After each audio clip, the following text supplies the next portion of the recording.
Hello, Star Wars Unlimited fans, ladies and gentlemen, boys and girls, guys, gals, and non-binary pals. I am so thrilled to be here with you. This is our episode 7, A Gambit for Credits, the actual official FFG pre-release episode of Cardboard Chefs. I am your host, Jeff Creasy, and I'm here with an amazing panel of people, including Chris Lewis. How you doing? Pretty good. A little tired because I had a bunch of snow, but that's about it. Yeah. Nice. Another judge, Tyler York. How you doing, Tyler? Good. A little tired, but that's just because I didn't go to bed on time. That'll happen. Special guest judge. For the first time in Cardboard Chef's history, we have a special guest judge, Mr. JustJack from FFG. How you doing, Jack? I'm doing great. I'm excited to be here. I'm excited to judge. I'm excited to talk about some of these cards. You know, all the good stuff. Oh, yeah. Thrilled to have you. And last but certainly not least for the judges, Mr. Narchi. How you doing, Narchi?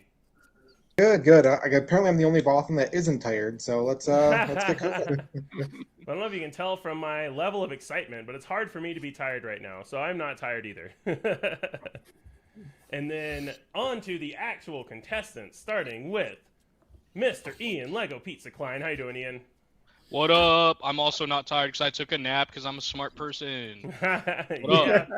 Fresh off your top 64 at Mesa. Actually, all three chefs did well at Mesa, so congrats on the top 64 there. Leaderboard points haven't been updated yet. I got to work on that. And then I think I'm like just under 300. Yeah. And then second on the chef list from his top 8 at Mesa, Mr. George the Hulk Hudson. How you doing, George?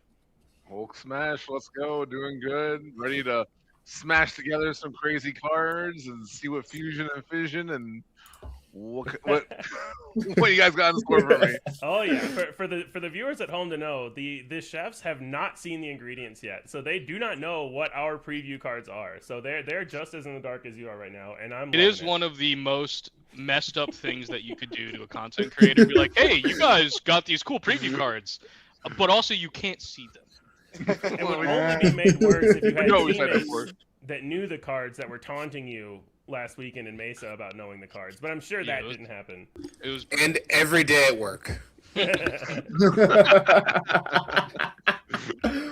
And then also returning chef off of his top 21 finish at Mesa, Arizona, Mr. Crispy. How you doing, Crispy?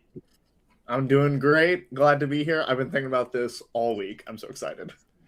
Yeah, absolutely. And and if anyone wants to know more about Crispy's run with Kylo 2 Security Complex, we actually released a video about that on the For the Network YouTube channel. So go ahead and check that out.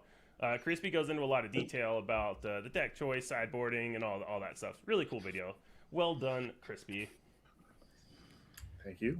And now, let's get us going with the special preview show, Rules of the Kitchen.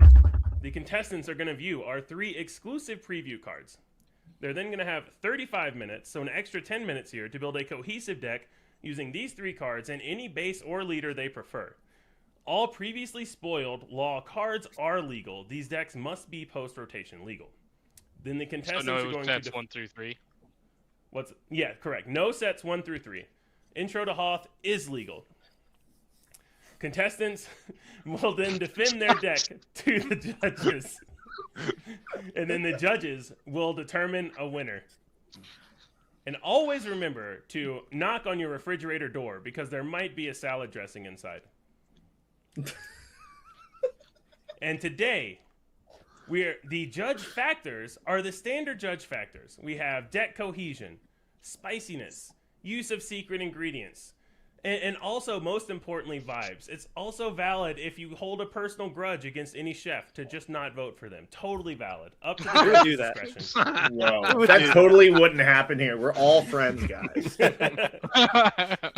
We may have been talking before we went live about how Crispy and JustJack played last year at the Minneapolis Regional. And then normally here is where we do trivia. We're not doing any trivia today because every leader and base is going to be available. We want the chefs to have max freedom of the kitchen to build whatever they want. Now it's time to start going through our official preview cards. Preview card number 1, Lady Proxima. Oh my. 1/5 Underworld Uncommon. Action. Exhaust. Create a credit token. That art is amazing. The art is Okay. insane. Love the art.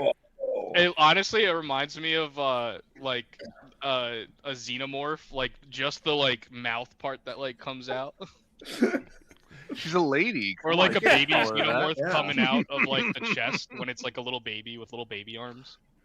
Mhm, mhm. Yeah.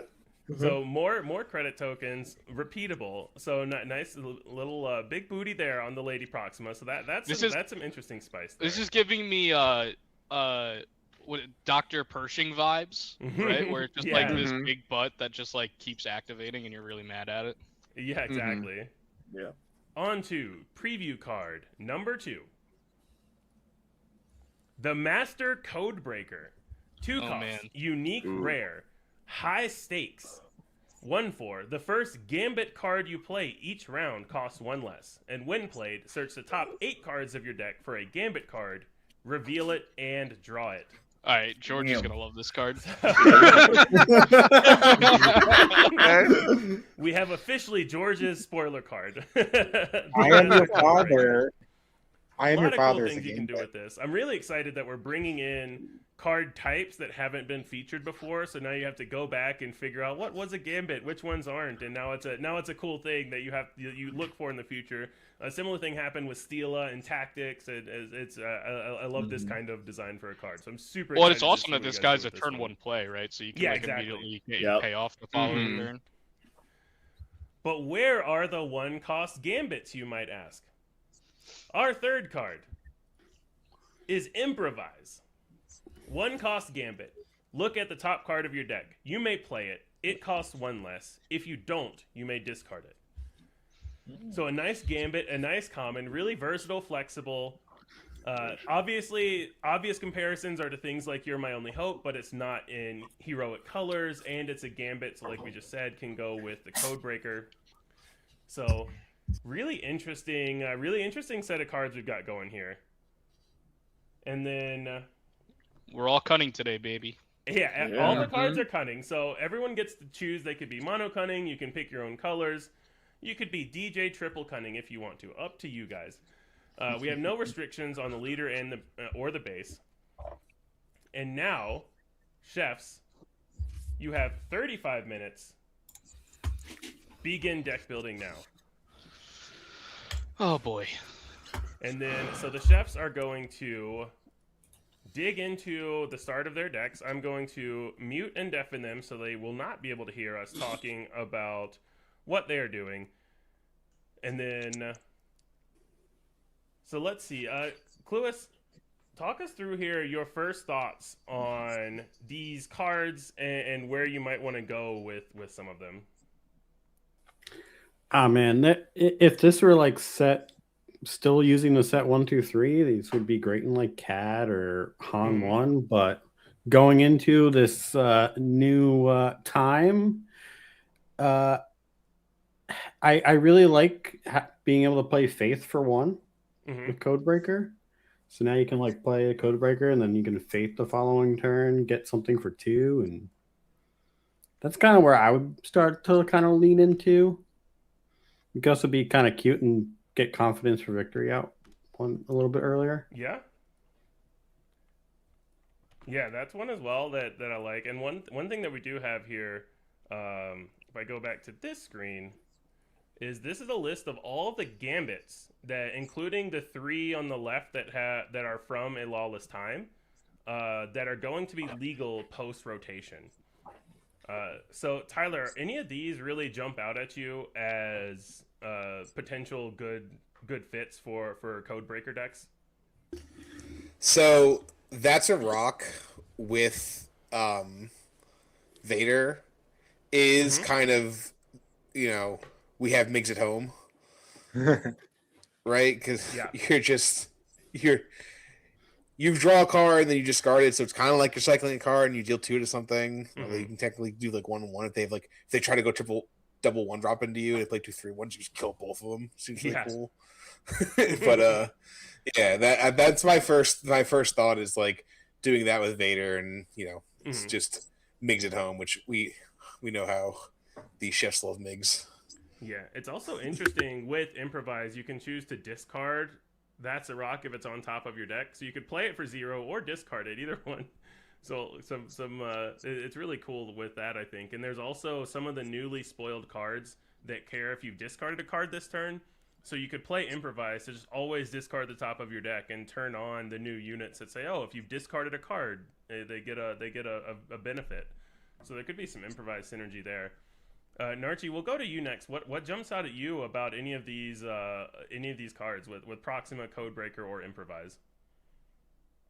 So I really like the fire with fire is really interesting because it gives you an enabler to defeat your own unit. So being able to tutor that up with Codebreaker and then play that and actually kill a unit for 3. I mean, just on his own, he does 3. Yeah.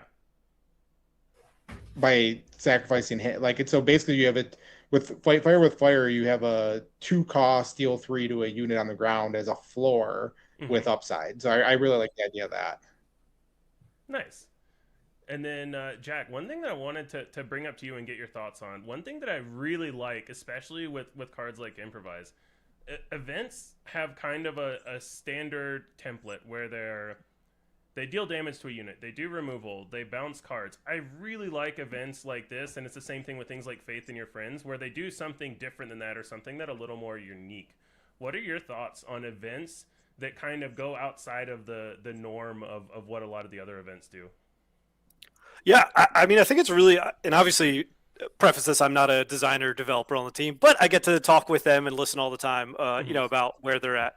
And I think it's just we're at the point in the game's life cycle where we're 7 sets in, we're hitting rotation. They're really starting to get a good understanding of what the game looks like and how it feels and where they want events to live within the game. And so I think, we're starting to see, and Tyler Parrott actually shared this in the Discord when the event Stockpile was revealed. They actually had Stockpile in Shadows of the Galaxy, but it proved to be too good with Resupply. And so now you're finding this design space where they might take steps to get a little bit more crazy or a little bit more interesting, a little bit more non-standard because, we're moving away from the design of the first, 3 sets or so, which were all good and well designed, but just moving away from them and creating these more interesting spaces to live in, to do things that can be just as powerful, but maybe aren't just generically as powerful. And you get things like Codebreaker, the Master Codebreaker, who is an absolute just blast to play. And I actually really just love, even before you get outside of Cunning, I feel like Cunning has several gambits that get me excited about playing the Master Codebreaker. Yeah, absolutely. And I think even we're mostly focused right now on these post rotation ones. But there's also some really cool things, some really cool gambits and things you can look at if you look at pre-rotation cards. So Narchi, do you want to talk a little bit about some of the older pre-rotation gambits? Yeah, I think there's some combo enablers that would go really nicely. You're My Only Hope is a gambit. So being able to find that and like a blue-yellow Yoda potentially down the line. Getting something even like Change of Heart. I mean, this card would be awesome in Yellow Palpatine now. Change of Heart. You could also, put Unmasking the Conspiracy is essentially, since it replaced itself, it's a free discard, and if you need any other discard enabler. And him with a new adventure is also a gambit, so you can get funky there. And I think this one's still around as far as like combos go, but like Lightspeed Assault has always been a card that's been interesting. Probably wouldn't want to play a bunch of them, but being able to tutor one up to deal some indirect damage might be kind of neat. Yeah, absolutely. I definitely agree. There's some cool eternal thoughts here as well. Let's look at if any of the guys have started anywhere. Now, looks like we all predicted before this that Ian would be Lando and George would be Vader. We're not disappointed by that so far.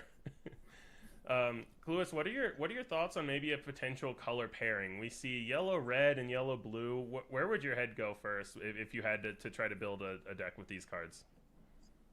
I mean, I'm kind of really excited for the new Krennic. So, like, I'd probably just immediately pick that and try to go something crazy with just going as many credit tokens as possible, like a green yellow credit. Because now you have that other card that says, like, I think it's you deal damage or you kill something based on the number of credits. Oh, yes. And then that is the old Krennic. Where's the new? Oh, the new Krennic doesn't seem to be on. Yeah, backed by huts. Create a credit token, deal damage equal to the number of friendly credit token. I think Jabba with Codebreaker is kind of cool because you can create a credit and bounce it. The new Jabba's bounce an underworld created credit, right? Yeah. Yep. Which also works with Master Codebreaker, right? That's what I mean. Yeah, being able to bounce the Master Codebreaker, get a credit, tutor something, tutor up a gambit. Go crazy with gambits. Yeah. Yeah, I actually really like that you called that out, close as well with Director Krennic, and I believe Crispy. I'm trying to keep track of who was on what. I believe Crispy was going into the Director Krennic with Cunning. And it's obviously you need the right draws for this to happen, but just the ability to play a 3-drop turn 1 at the cost of defeating a Porg with Director Krennic is a play that, while it isn't relevant with Master Codebreaker, I'm actually very excited to see and try that myself to play Lady Proxima. And there's another Cunning command card we'll see eventually, another unit that's a 3 cost as well. But it's like just this idea of a 0 cost turn 1, defeat it, get a credit token, play a 3-drop. And then Lady Proxima, especially as a turn 1 as a 5 health unit, can be tricky to get rid of without your opponent having to commit something a little bit more. Yeah, I feel like pre-rotation we've seen a lot of things revolve around is Tarkin Town in the meta, and does your unit survive a ping Tarkin Town? So Proxima at 5 health beats that barrier, but also Tarkin Town's rotating, so it feels like the standard for what's gonna be a survivable unit is gonna change a lot, and it's really interesting to me to have this like 3 cost 1/5 jump out right at right on turn 2.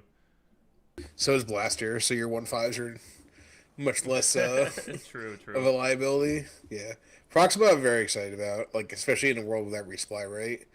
Where that card's like can act as a slow resupply. Yeah, it's kind of like a resupply Dr. Pershing, right? Pershing exhausts every turn to draw a card. This exhausts every turn to give you a credit that you can use. Yeah, you can like bank them, so you can, if you don't use on the turn you untap with it, you can then bank it and like double ramp the next turn or something like that. I'm curious if there's going to be a way, like to defeat a token. Because it's not an upgrade like a shield or an experience. Could like, I'm trying to think. What does shuttle say? Like the ST shuttle, does that let you? It lets you move them. It has to be on a unit. Never mind. Okay. I'm curious if there's going to be any ways to interact with credits. Yeah, we've seen. I believe there were the new spoilers today that I can't bring up right now because they're not on the main website yet about defeating tokens. The new Han unit or leader the new Han unit. But that defeats his own. I'm wondering if you can interact with your opponents. Oh, interact with your opponent's credits. Nothing that we've seen yet. Everything that has been defeating friendly tokens that I've seen or calls specifically for upgrades. So we'll have to see for the rest of the set if we get more of that or not. Maybe. I don't know. There might be a way to interact with your opponent. Not sure. Well, you heard it here first. Maybe. Definitively maybe. All right. I think we've given him about 12 minutes already. Let's jump in on Ian and see how he's doing and see where his head's at, what he's coming up with, and what his first thoughts are. So welcome back into the fold, Ian. I don't like where I'm at, guys. Do you know where you're at? Where are you? So I looked at all the gambits, and I feel like there's a lot of gambits that are left to spoil or something because we don't got many. And the ones that I want to play are even costed, but then there's the never tell me the odds, which wants me to have odd cards. Yeah. So I feel like I'm stuck between a rock and a hard place here.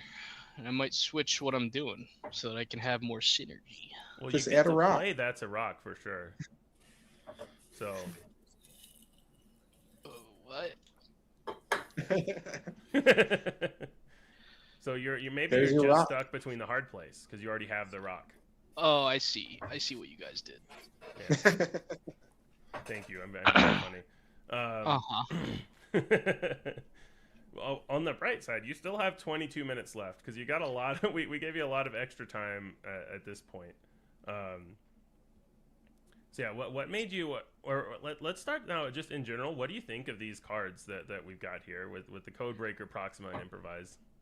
Yeah, they're all cool cards. I feel like the Codebreaker will be good if there's good Gambit cards, and there's like some okay Gambit cards. I think Faith in Your Friends being a Gambit is like the best one.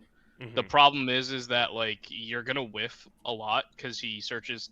I mean, top 8 is a lot, but like it's basically like Jabba's effect, and you wanted like I don't know. I think it was like 12 tricks or something like that. So like you want a lot of tricks, but it's just tough to get everything. And like Faith in Your Friends is like really wants you to be mono yellow. So there's some struggles there, but we're figuring it out. I think Lady Proxima is just like a thing that makes credits and probably gonna heal you 5 is pretty sick. I think Improvise is like the weakest of the cards because it actually doesn't do anything except play the top card of your deck, really, right? And it's only good if you have the Codebreaker out to make you get a discount for one. I don't know if there's a lot of synergy from discarding the top card for. Besides, that's a rock, right?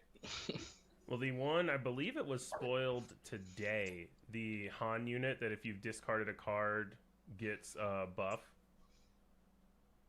So that does. Oh, work with the new Improvise. leader, yeah. Yeah, the new one. But yeah, it's interesting to me. I'm interested to see how much more of that we see. I've gotten teased in the past with hoping there's a lot more, a lot more of a type of effect in a set. But we've seen a couple of cards here, and yeah, I'm excited to see the rest of the set. To see, like, Improvise and the Codebreaker, I think are both cards that you just like keep an eye on, and every new thing that comes out, you're like, oh, how well does that work with these? Yeah. I also think Restore Freedom might be an interesting one, because it's a card that makes you play something for cheaper. But you have to have the Codebreaker out for it to do something crazy, I think. And he doesn't even have a heroic aspect, so there's a little tension there. Yeah, for sure, a little bit. Well, what are your thoughts, Cluis, on the option of going like a Lando and potentially a blue base with some of these cards? I mean, the first card that sticks out to me with these color combinations is Hondo. I mean, I really like the idea of being able to see the top card of your deck and effectively being able to play it once a turn. I mean, it kind of synergizes a little bit with the new Gambit Improvise because you can effectively play 2 cards in a turn. Obviously, it's going to cost, but like being able to know what's on top of your card to determine what before you play the Improvise is nice. Yeah. Yeah. So that's my initial thoughts.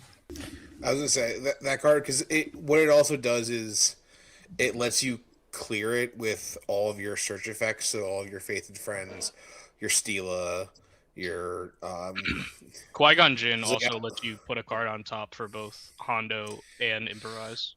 Yeah, because now also we can do like you can put cards on top, or you can see if the top card is bad, you can clear it. Like let's say if you don't want to draw it, you could just. You really get some cool deck manipulation besides just the like value of you get to play the top card. You can start doing things like, oh, my top card is some 2-cost card that I put in my deck because I need every turn to play, but I don't really want to draw it right now. And you can put it on bottom with some Stila, Faith and Friends, whatever. The other thing with Lando specifically is on turn 1, if you have an Improvise, you can play it just to like make sure that you're getting the color aspect correct. Like if you do end up playing a deck that isn't just one aspect that you call every time. So you can guarantee. Yeah, sure. Yeah. Yeah. Just that effect we've not had before. I mean, you had Yoda, you can put stuff on top, but not like being able to constantly look at the top card. And I think you can really manipulate like your draws pretty well with that effect. Mm-hmm. Is that shoot first in there, Ian?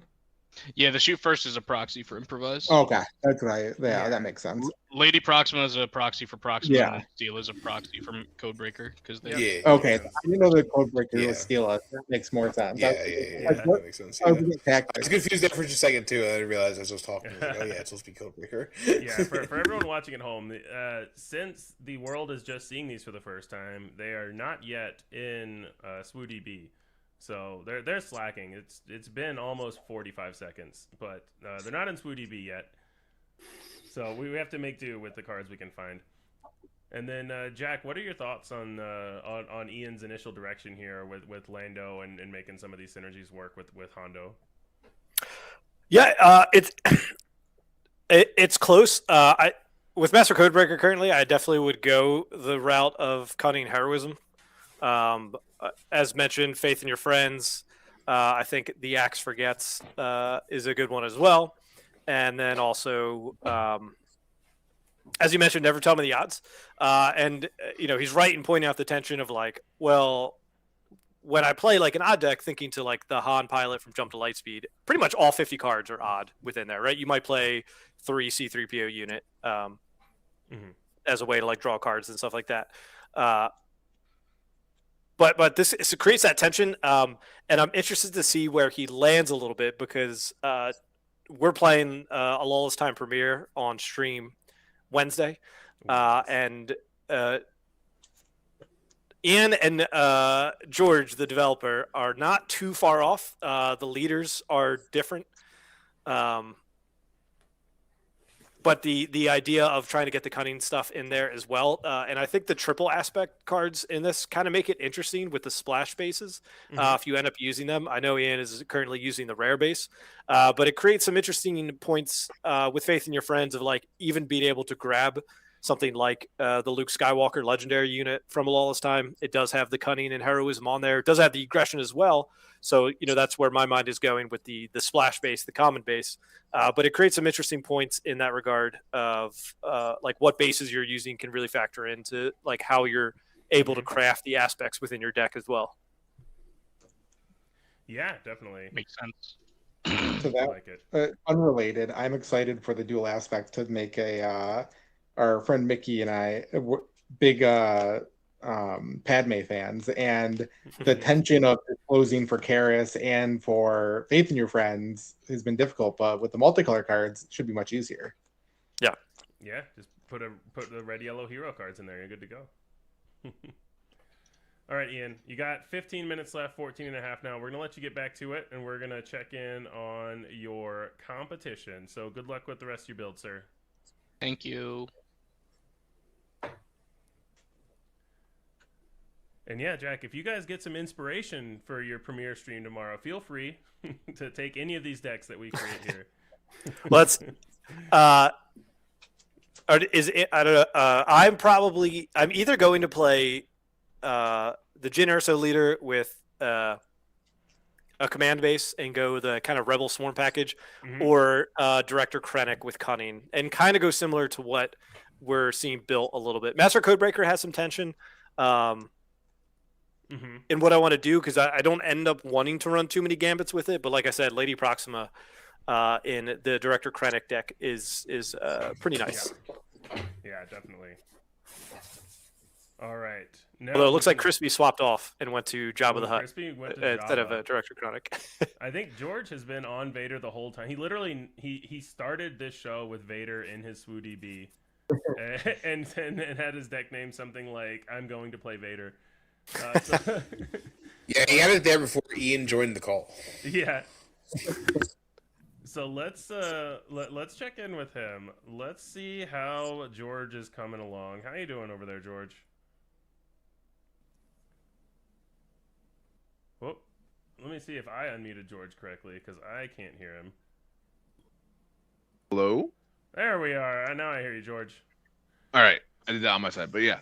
So Yeah, we're doing Vader things. So Mhm. we are looking at abusing the fact that that's a rock is a gambit. So let's use our code maker to go find some rocks. We've got um, that's my only hope. I don't even remember the name of the card, but Mhm. the that's gambit as well. Yes, We improvise. have Mhm. improvise. Thank you. The axe remembers is a fantastic gambit, being able to silence whatever and bounce a unit. So for a nice little tempo play, a nice little removal option. So we're using the code breaker primarily as a card advantage tool. Mhm. And then we're kind of doing a little space aggro stuff, get some chip damage in. I wanted to use Miss Hunter Mhm. as another card advantage tool. So like to feed into this card advantage engine, Yeah. get yourself some cards in hand. Whether it's playing bounty hunters or pilots, we're working on that. And and it has a combo finish of like aggressive negotiations. Discard cards with Vader. Mhm. I was looking at the synergies with Bix and Fear and Dead Men, as you can play Bix, gain a credit, attack, you discard, you get a credit, and then you can just play Fear and Dead Men the next action. So that interests me. It'll probably end up being a pilot or some other, something else along those lines. Mhm.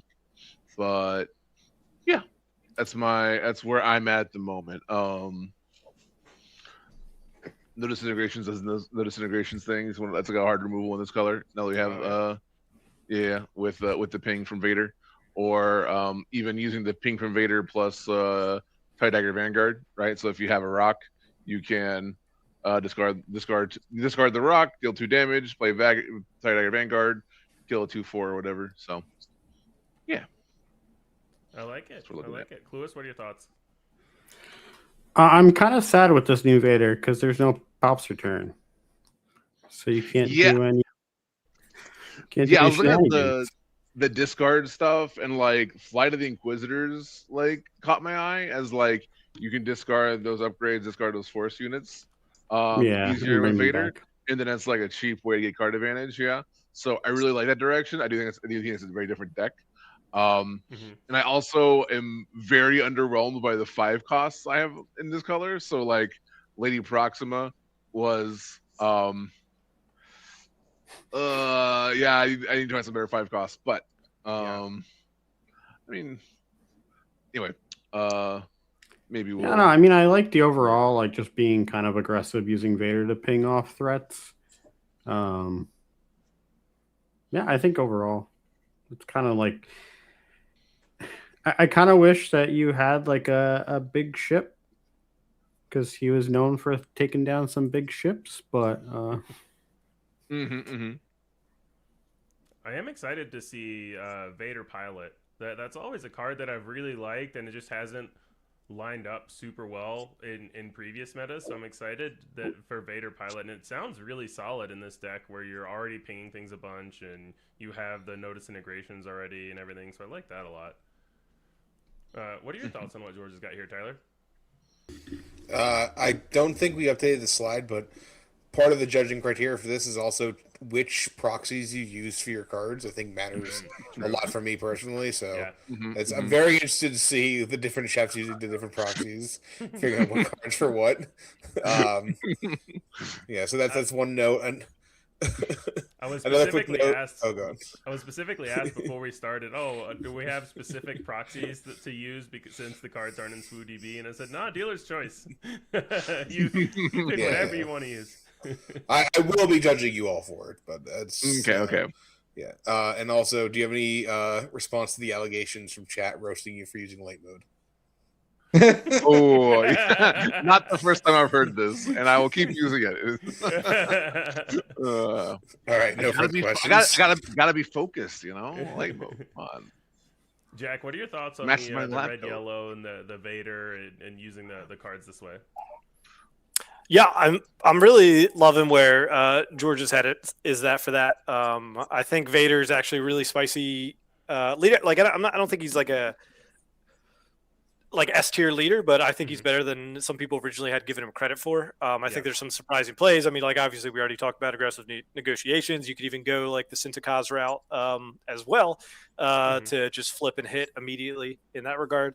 But if you've ever seen the movie Back to the Future, George, you know, they play the rock song at the end. And they're like, your kids are going to love that. You know, they're not ready for this. If I had to make some changes due to cards being shown earlier than what they were supposed to be. And so you are going to have like 3 to 4 cards for this list that are probably all auto includes come Wednesday, I believe. So you'll be excited about that regard. And Vader's actually very interesting in that I like the cunning route in this regard as well, but we'll see some options that open up, especially with in command. I think that I have like a list in my mind that I'm interested to do some bounty hunter synergy with him in that regard. There's just some things that you're able to bounce back and forth, take some cards in the hand. You know, we even saw in the Jabba Spotlight deck, it's like the 2 power, 2 health, 2 drop. You can search like the top 5 cards for bounty hunter and add it to your hand. So there's a few other things like that kind of can go and play in together. But I'm excited for Darth Vader to see play in that regard. And I like where George's head is at with this one as well. Nice. Narchi, what are your thoughts? So you have the gambits. I think that I like that the code breaker synergy with kind of what Jack was just referring to.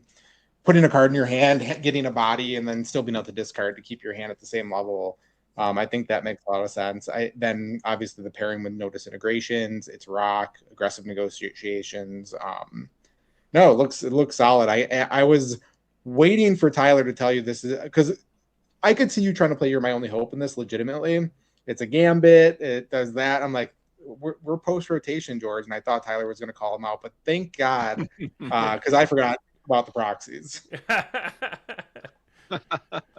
True. All right, George, you got 5.5 minutes left. We're going to let you get back to polish off your deck before we go to the official judging. Good luck with the rest of your build, sir. Thank you. All right, we got one more contestant to talk to and to focus on. So welcome back in, Mr. Crispy. How are you coming along? How are you feeling?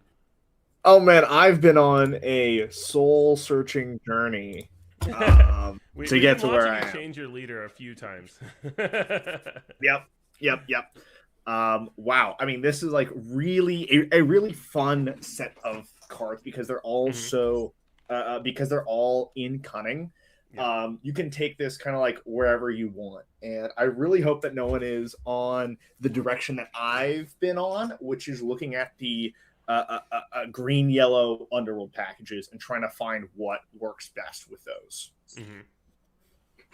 Yeah, you're alone in that route so far. All right. That makes me feel left. I think no one else is fully changing.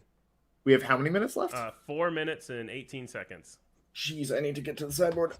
Okay. So I'll make this quick for you judges. I want to see how I can best abuse the early game with these 2 units. So we have the Master Codebreaker, which can come down on turn 1, and we also have Lady Proxima, which comes out for 3 resources. So in my mind, with Krennic and the most powerful creature in the deck, the Porg, we're able to abuse each of them in a different way. So obviously, the first combo is you put Porg down for free, you create a token, a credit token off of it, and then you get to play Lady Proxima. Now you have your credit creation on turn 1, and you're able to just get right into it. On the other hand, if you use a Porg to create a credit token, and then you play the Master Codebreaker, and you draw, you look at your gambits, and you look at the Axe Forgets. That's the 2-cost gambit that allows you to bounce a unit that costs 3 or less. It then costs 1 less, and you can then use the credit token that you created with the Porg to immediately bounce their first turn play. So you get to play the Master Codebreaker, and you get to search and bounce their first turn play. So that was just kind of like my idea out of the gate, and then I just kind of like filled in the rest of like what's the best underworld package to back this up. What are some supporting characters? I don't know like if there's a good way that you guys want me to like show. I mean, it's obviously they're all gonna be 3x in the deck. So I don't know if you want me to put like a proxy in for them or just say that. Yeah, just put a proxy in for them, and then Tyler is going to be harshly judging you based on what that proxy is. So know that. Sweet. Okay. Love to see it. Yeah, judges. Any questions?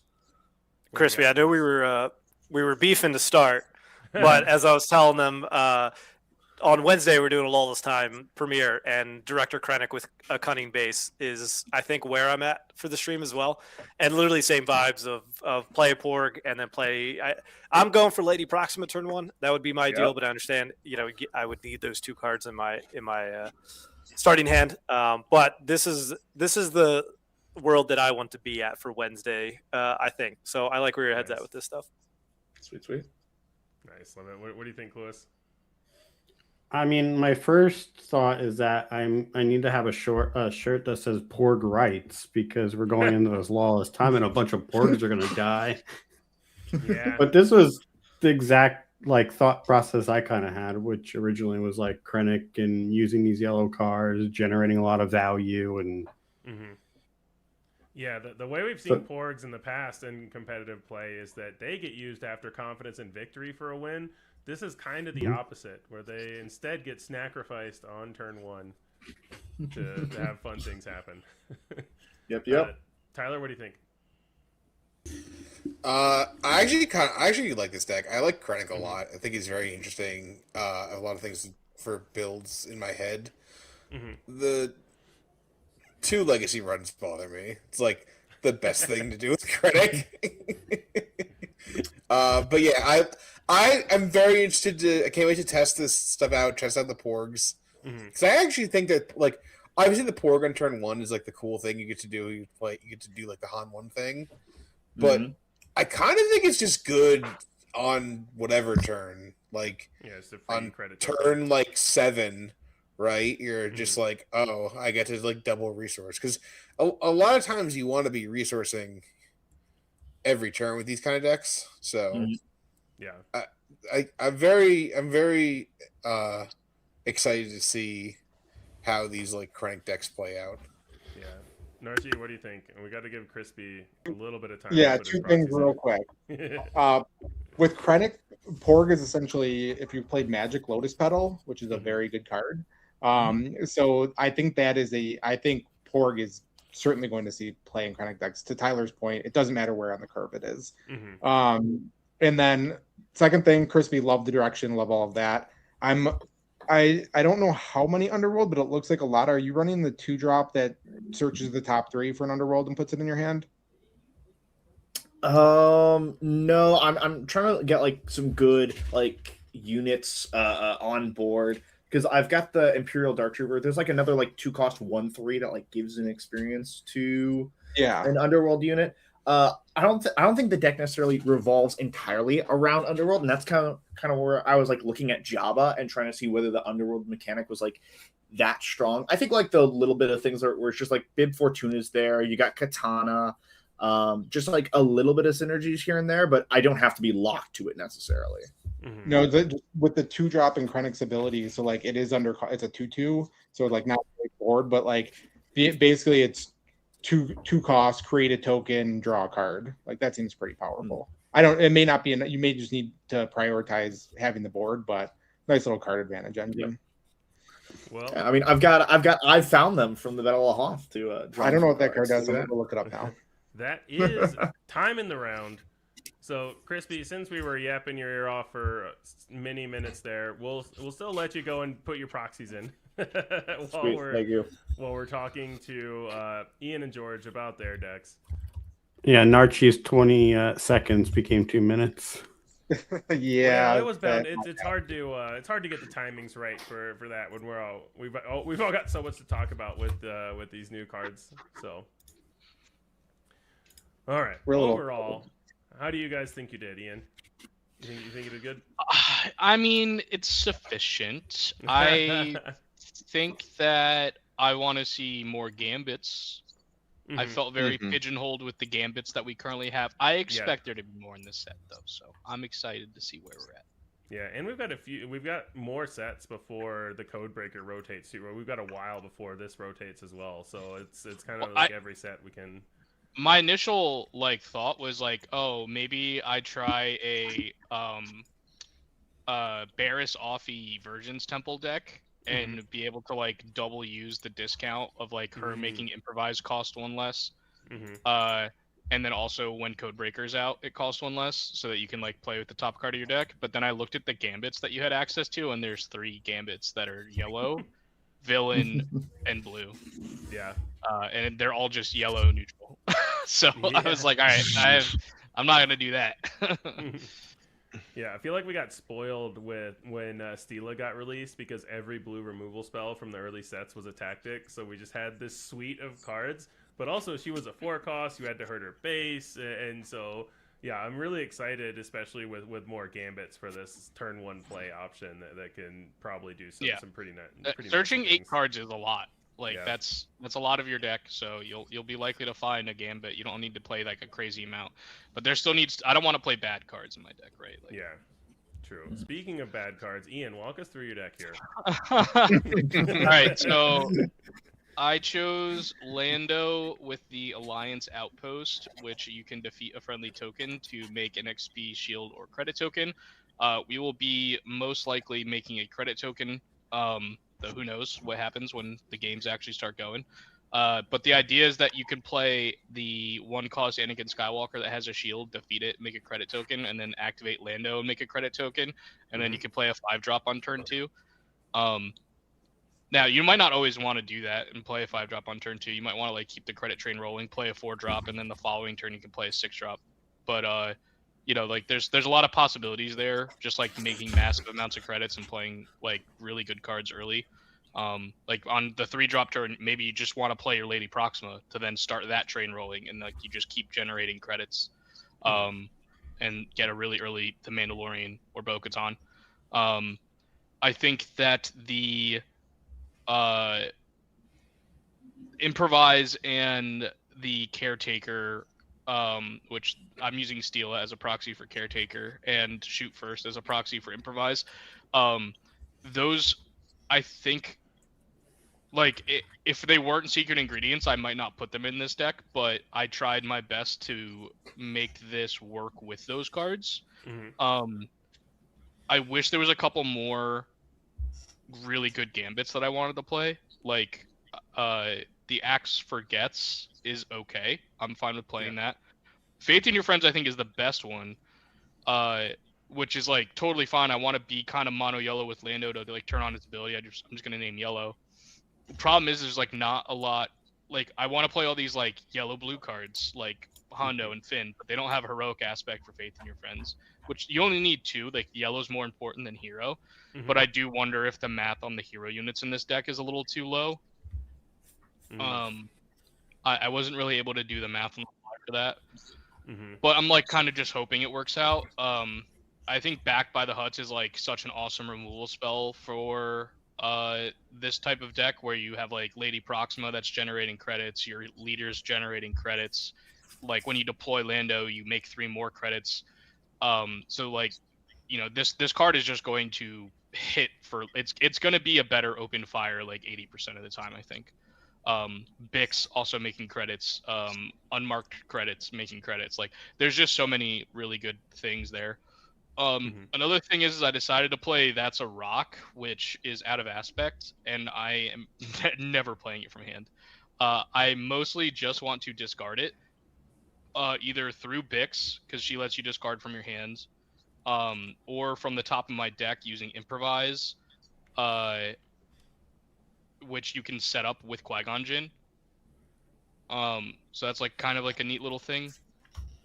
I don't know if it's, like, actually good enough, but I was running out of gambits, and I wanted to make sure, like, the Caretaker always hit.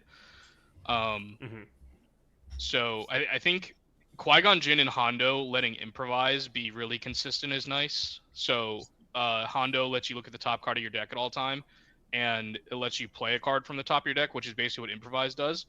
So you actually get 2 cards from the top of your deck if you want to, and, like, you can use the Hondo ability the first time and then look at the second one and then decide if you want to play the Improvise or not, or wait till next turn. Qui-Gon can put a card on top of your deck to let the improvise happen. So like if you have Caretaker and Qui-Gon out, and you have like 3 credits, you can play Bo-Katan for 5 resources, which is pretty sick. Yeah. 5 resources, 3 credits, and then the discount from improvise with Caretaker. So like there's some crazy combos that you could do with this deck. You can also just play like a turn 2 Lightmaker and try to aggro them out. So like there's some really cool stuff here. I don't know how great it is. It might just be spinning your wheels too much, but who knows? Well, it's nice with Hondo. If you have the Master Codebreaker out, you can decide if you need the 1 discount, because with the Improvise costing 0, you can say, oh, I'm going to use Improvise for this one, or Hondo for this one. Right. And kind of plan your turn out a little bit more. So that's cool. Well, what are your thoughts, Clueless?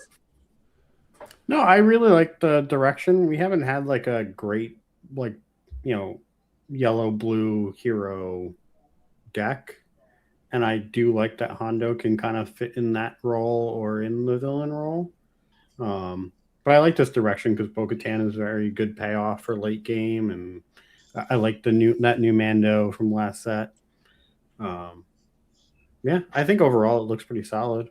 Oh yeah, I forgot to mention too. Commence Patrol is a card that you can play on turn 1 after you activate the Lando ability, because you discard a card from the top of your deck, which then lets you get an X-Wing, which then you can sack to the Alliance Outpost as well to make sure you have 2 credits going to the following turn. Nice. I like it. What are your thoughts, Tyler? I do really like that's a rock, or whatever the rock card is called. So that's a rock. That's a rock. Yeah, I like that card a lot. In non-red decks, because we've seen Ray before, right? Where we've all like thought about Ray, like if we didn't have to be a red base or a red leader, right? Like what you could do with that card. And I think this is similar, but you don't have to be a red base or a red leader. You can just play in any deck, and you can just be like, I'm never actually like playing this card. I'm only using it as a bauble to draw and then discard. So I think it's really interesting to see that card and like in non-red decks. This is like a good example of it, but I kind of want to see that more often in like decks as we kind of explore the format post rotation. Yeah. What are your thoughts, Jack?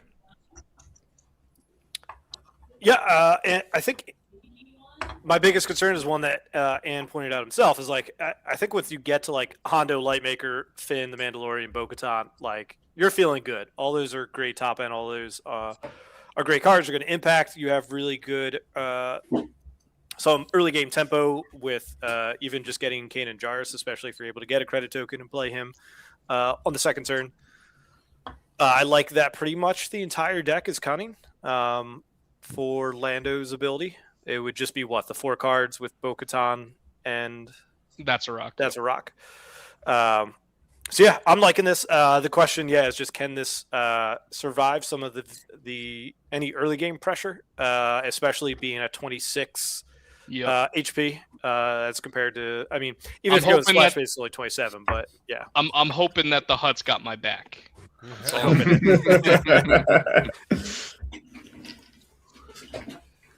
Yeah, I like it. What do you think, Narchi? No, I love this. Sorry, just the screen went black on me for a second. All right. Sorry, screen went black for me. It went I still can't hear Narchi. I love this. I can hear him. I cannot. We good? All right. Well, it sounds like I'm the only one that can hear Narchi, so that's interesting. Can Jack? He's back. I can hear him now. Yeah. Okay, cool. I'm back. You're back. All right, cool. I love this set. I love a cunning vigilance tempo deck. Cards like Kanan, Finn, Hondo. Like this looks like a blast. Hopefully we can get some more gambits to. I still don't hear Narchi. Am I the Say, only one Ian. who can't hear him? I hear him. I hear him. Yeah, we hear him. Most of us can hear him. No, Ian, I can't hear him. Well, sorry, Ian. Probably better you can't hear me. I was giving you props, and we don't need to do that too much. Yeah, All right, I think this looks really cool. I guess I just won't hear him.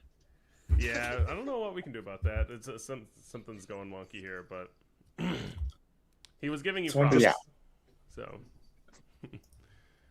all right. Well, thank you, Narchi. And now, let's go to look at George's deck. So, what do you got for us, George? Alrighty, so we're using Codebreaker as sort of a card advantage piece / like tutor ability. You know, everyone sees that's a rock, and you first thing you should think is Darth Vader.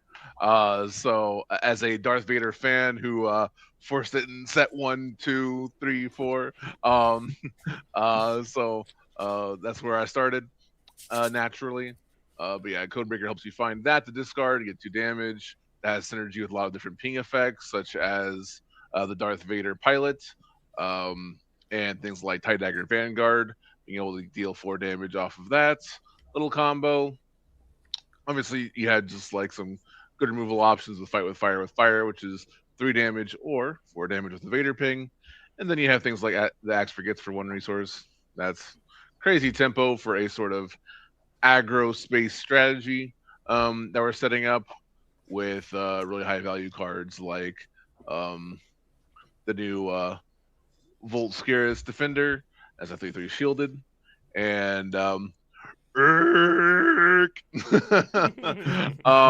he's a bounty hunter, so saw that and my face just lit up because he can, as a hidden target, you can play him and draw off Miss Hunter to fuel your big finisher, which is either Synthicaz off of Vader or Aggressive Negotiations off of Vader, and then discard your hand for a big killing blow to finish off the game from your aggro game plan.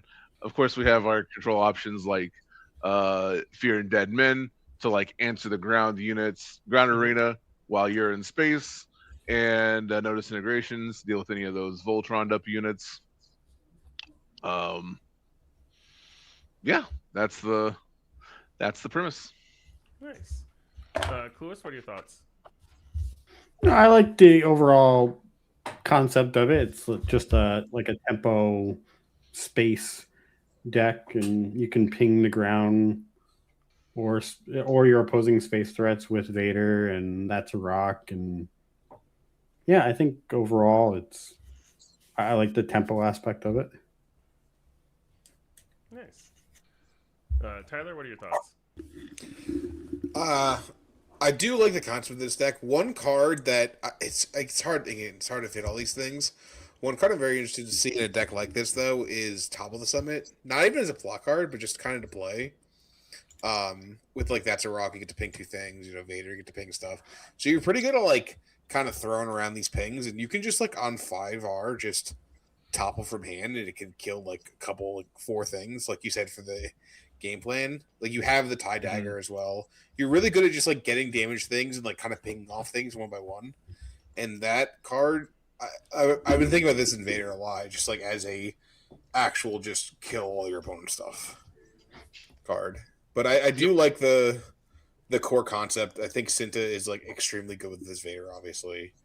And obviously Gretsch Negotiations also busted. Yeah. What are your thoughts, Jack? I really actually like the way this deck is going to be able to pivot. You know, I know we're including the Master Codebreaker and Lady Proxima, but just being able to start with some good two cost space units, and then you have the plethora of 3 cost space units that are all serving a purpose and doing something well, and also can come out and hit pretty hard, especially as we look at the Darth Vader pilot, as we mentioned. And then, so I like the fact that, you know, if George is able to start with, you know, the TIE Bomber into playing the Darth Vader pilot, and then, you know, following up with another one of those 3 drops, and then eventually we're getting to the turn where Darth Vader deploys, and so they committed resources to stopping George's space arena, and now all of a sudden there's a 6 power, 8 health that can, you know, discard his hand to deal damage in the ground arena. That might be something that some decks are going to have trouble stopping because they committed so much to 1 to have to deal with this big unit in the ground arena. And yeah, I love the Urk inclusion. I mean, just raid 4 is just such a large number. I know it's a little, you know, 2 base power for health on a 4 drop feels low, but just being able to hit for 6 is awesome. And yeah, I mean, even just deploying Vader the fact that he's at 7 means you could, like, if you don't have Syntakaz, you could do Sudden Ferocity and then Aggressive Negotiations, next action you get, and just hit for an insane amount. So I like this a lot. Yeah, definitely. Narchi, what are your thoughts? Are you back with us? I think I'm back. Am I I back? can hear him. Oh my God. He's back. I didn't say anything nice about your deck, Ian, so don't worry. Rude. George, the first question I have for you, is it killing you you're playing a Vader deck that can tutor up Gambit and you can't play I Am Your Father? It is killing me. Yes, I saw that and I was just like, oh, my heart. Yeah. Good times. Good times. I still can't hear him for what it's worth. Yeah, no, I like the thing. I also like Tyler's idea of running Topple to kind of piggyback off that. ISB agent might be a consideration. I don't know what the event numbers look like, but one drops at ping with your no disintegrations and well, your caretaker can go find your event. Mm-hmm. And is that with fire with fire, you get 4 damage for 3 cost, which is like open fire. So not necessarily the best, but no, it looks good. I like the, it's been said, aggressive negotiations and sudden ferocity, make a big Vader, kill them 1 hit. But I do like the space angle to get them low and then get them in range and distract them in space, hopefully leaving ground arena open. Yeah. Thanks. All right. Yeah, I'll be spending way too much time with Darth Vader over the next 2 months. No. This was not the first and will not be the last Vader deck that George makes with this leader. If you guys can't stop me and George from playing 7-cost aggro leaders, thank you, George. Now we're on to Crispy. Crispy, why don't you walk us through what you got here? Yeah, so I've got this Krennic yellow deck. A lot of fun moving pieces in here. So you have, we're really taking advantage of the new cards, the secret ingredients. As we see here, we have proxies of the daughter, the son, and the father. Not because that they're anything close to the 3 cards, but they're yeah, but they're a trio of cards that look really cool, and I want to put them in a deck, but I never do. So here they are. Nice. I love it. All right, he's got to get extra points for those proxy choices. That's amazing. All right, so on turn 1, we're looking for a couple different options. So we're trying to play a Porg and then use Krennic's ability, and then we can play Lady Proxima on turn 1 to get our credit generation going out of the gate. Or we can play the Master Codebreaker, go find a Gambit, and then use our Porg again to create a credit, and then we can play either the Axe Forgets or I Found Them. What's the card? I've Found Them. And being able to play the Axe Forgets on turn 1 after you play a unit. So you play the Master Codebreaker, and then you get to also, for 1, bounce your opponent's first turn play. Really strong. Or you get to play I Found Them from the Battle of Hoth, and you get to go search for more cards. You're playing 2 cards on turn 1 with the Master Codebreaker and Porg, and using I Found Them to draw back up seems like a pretty good way to kind of just filter through your deck and get that deck velocity going. We've got some other good cards in there to help round out the curve. Sakatro Vizago being able to help us see what the top card of the deck is for improvise. That way we know whether it's actually worth trying to improvise. We've got Katana in there to bring down the cost of some of our underworld units. We've got a small underworld package. It's not like a huge part, but there's enough of them where just having the little underworld here and there can work. We've got Legacy Run, Fet's Fire Spray. Just once we get the credit generation and we're able to drop these big bangers, we can get up to the Grand Admiral Thrawn. And I think First Light is almost auto-include for Director Krennic because it's a plot card that you can play on his flip to guarantee that you have a unit in order to use Krennic's ability. So like you can deploy, you can play First Light, you can have it ambush something, draw a card, and then you use Krennic's ability to have First Light do damage to something else. So yeah, that's kind of the rundown. Nice. I like it. Cluis, what are your thoughts? My initial thought was that you don't have back by the hutch. You're making all these credit tokens, and you have this like awesome removal card that you're not using. So like I do have Haymaker as kind of like a removal, but I really don't want to hang on to my credits for long. Like we are really trying to push the curve here. Lady Proxima is making the money, and we are burning through her cash real quick. We're not trying to hang on to that. But I think overall, I do like this aspect of it. I might have built it a little more rampy with like stockpile, and some bigger haymakers. But I think overall, I do like Legacy running it. I pretty much like every aspect of it, and hopefully not too many porgs will start dying, but they probably will. The porgs must be sacrificed for glory. Tyler, what are your thoughts? I'm glad the third Legacy run got in there somehow. Glad we found space. Yeah, no, I do think what Crispy says is very important with Krennic is having access to some like a plot unit to be able to from an empty board. And obviously, first light you get to kill two things, like if it lines up right. But being able to always make sure you have a unit, and your opponent can't really disrupt it in any way. So love that. Also love the proxy choices. Thank you.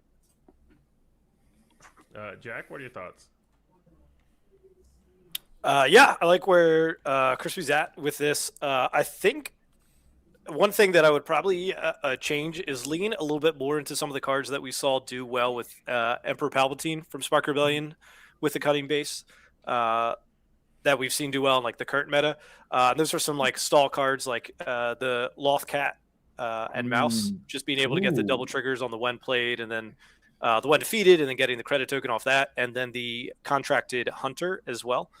Just being able to ambush in and then sacrifice him and then get the credit token off that, I think are like two cards that I would be looking at because both those were great with the Palpatine leader. But now Krennic's almost in an interesting spot. Not so much with the Loth Cat, but the Contracted Hunter. You could play that on curve and still be okay because it won't, you can instantly defeat it afterwards. You're not having to spend a resource to defeat it. And then you don't get the damage, obviously, but you get the credit token. But yeah, I like where it's at. I love the top end of First Light. I love Grand Admiral Thrawn. And I don't know where it's going to land because I haven't played with it yet, but this is the first deck that I plan to bust out the Director Krennic unit from Secrets of Power. I just want to try him and see where that works. But I believe he's 9 resources, and that might be a little bit too much. But and I do like where Crispy, where he clarified in that he doesn't like back by the huts because he wants to be spending his credit tokens pretty fast. And I feel like that's kind of where we want to be with this deck as well. Mm-hmm. Then we have an interesting judge choice here because Narchi can't hear Crispy right now, and Crispy can't hear Narchi. So outside of everything that he said, just based on looks, what are your thoughts, Narchi? Well, I did get to hear him the first go around, so that was important. No, I love the idea of this deck. The porgs acting as lotus petals on any spot of the curve, plus the busted. I think Lightmaker makes a ton of sense as well. Guarantee you have a unit for the flip. I was going to say something, but then you DM'd me to see if I could hear anyone, and then I forgot what it was. So I'm sure I can tell Crispy. Oh, that's what it was. No, so if with Porg being and you can relay this, Jeff, to him, with Porg being the best start, I wonder if there's any value to playing some. Well, I guess probably not with Nabat Village. If you're looking for Porg plus 3 drop, maybe that's worth it, but the math might say Mulligan's better. I'm not sure, but could be interesting. Yeah, I think when you look at Nabat Village versus Mulliganing, and George would know this as well because I know we both crunched the numbers on it. I don't remember the exact numbers, but they were very marginally different. It's slightly better if you're looking for exactly 2 specific cards, and it is worse if you're looking for any other combination. The problem is that it's like marginally better, and it's not worth the HP. Not worth the life. Very slightly better. But again, that's only if you're like, I want this card and this card in my starting hand. That's when you actually higher than a mulligan. But the math doesn't math very well for Nabat Village in general. I'm assuming Narchi mentioned Nabat based off of how everyone else is talking. Yeah, okay.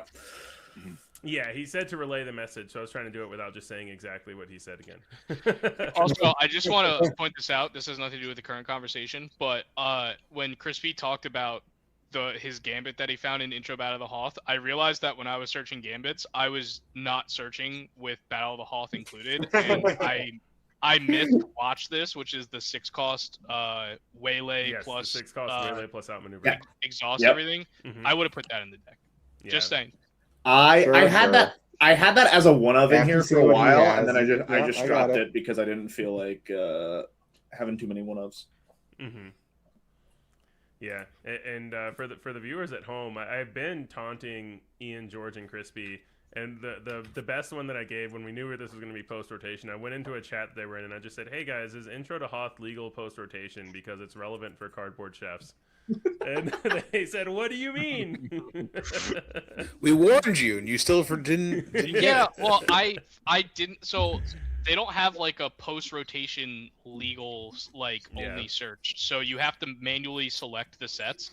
And Intro Battle of the Hoth is not in the same order as the first 4 sets because or the 4 sets that are currently or will be legal post rotation because of like the way that it's sorted. And I just skipped over it. And I'm dumb. Yeah. That's all good. All right.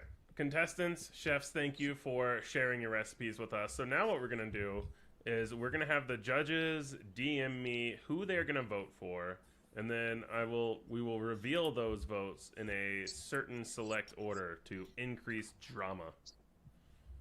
Bum, bum, bum. All right. We're going to start with Jack. Why don't you tell me who you're voting for and why? Gosh, I mean, this was a hard cut. I mean, you're talking like Final Four, March Madness, except 3, and just every team deserves to be here. You know, could argue who maybe one of them's a Cinderella story. I'll let you pick who that might be.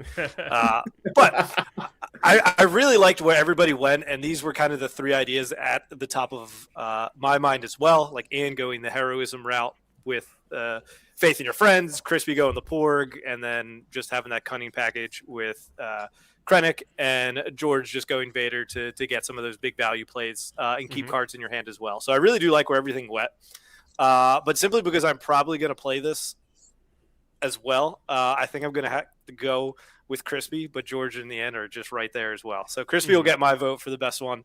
I'll put the biasness aside and the grudges that I have. But or anybody else says who they voted for. If Crispy wins the second time, the only 2 times that he's on this show as a chef, I'm banning him from being a chef. Honestly, Jack, I'm surprised that your favorite card is not in any of these villain decks, and you didn't discard them right away. There's no Viper Probe Droid. Yeah, no Viper Probe Droid in any deck. It was almost the 4th secret ingredient, but we didn't want to take away from the spoilers. It's ridiculous.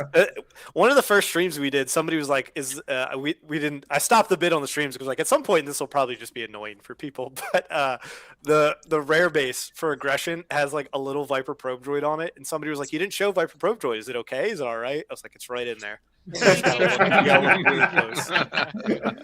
Love it. For anyone who doesn't know, that is very much Jack's favorite and pet card. It always comes up when you when you talk to him about cards. I'm trying to get it reprinted each year, but we'll see if the go. designers listen. Clueless, why don't you go ahead and tell us who you voted for and why?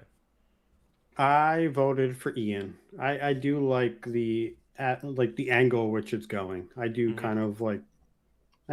I tried those colors multiple times in the past with like Ray, and so now seeing how like with Hondo, maybe Hondo's like my favorite card of the new set, and maybe that's why I've leaned a little bit more. But yeah, I love Hondo too.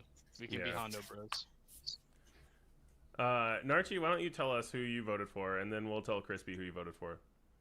Well, despite not being able to hear Crispy, I voted for Crispy. I like a lot of what that deck is doing. It's trying to do broken things at every spot of the curve and can still play a relatively fair game. I love Legacy Run. I'm not shy about that. So being able to turn that on easily, throw on unit, a little bias there. I thought I was going to have to overcompensate for Jack's bias, but Crispy apparently did such a good job that he overcame that. So. Just trying to even out the scales. No, I'm kidding. I really love Crispy's deck here. Yeah, so that is 2 votes for Crispy, 1 vote for Ian. I mean, it's all over. Tyler's never voting for me.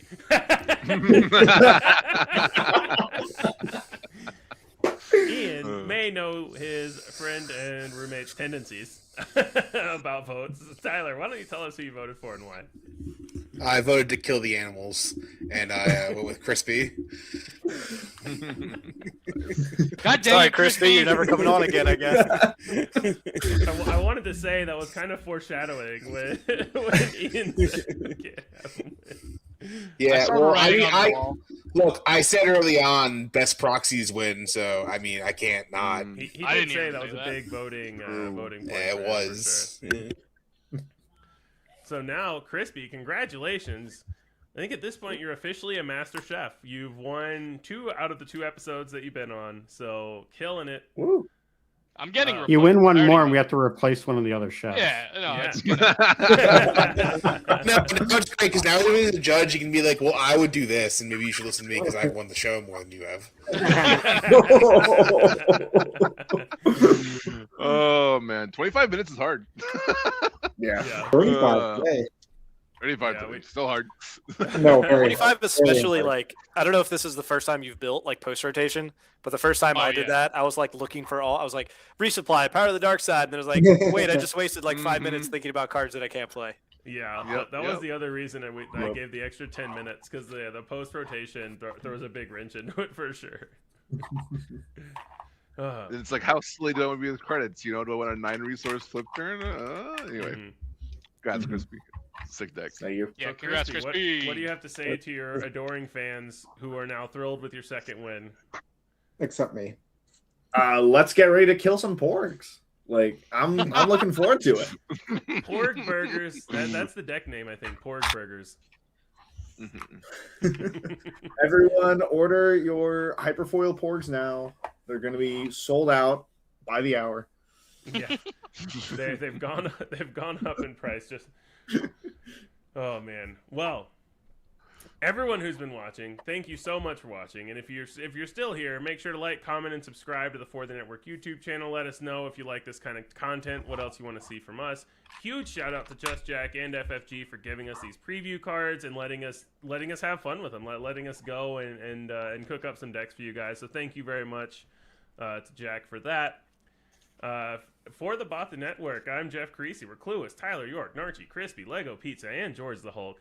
This is the crew signing out. Thank you so much for watching, and catch us back in a couple weeks for episode 8. Thanks for watching.